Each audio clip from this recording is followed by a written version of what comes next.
Hey everybody, welcome back. I got asked how to do a 3-stranded loop start, so I decided I would show you. First thing you're going to need is 3 strands on your needle, and then you're going to have this little tail on the one side and no knot on the other.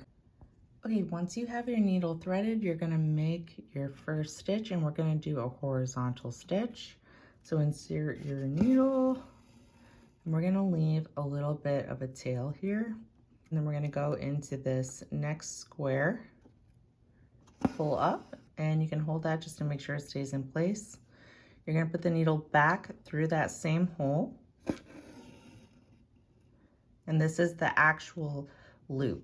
So we're going to make our diagonal stitch like normal, but we're going to put our needle through this loop and pull to secure.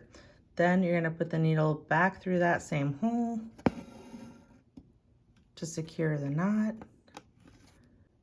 and you can just stitch like normal. So at the end then you can pull this to the back side, or honestly you can just snip it off. Snip and then just pull the rest to the back. You can pull it a little bit if you want to, but it's not going anywhere.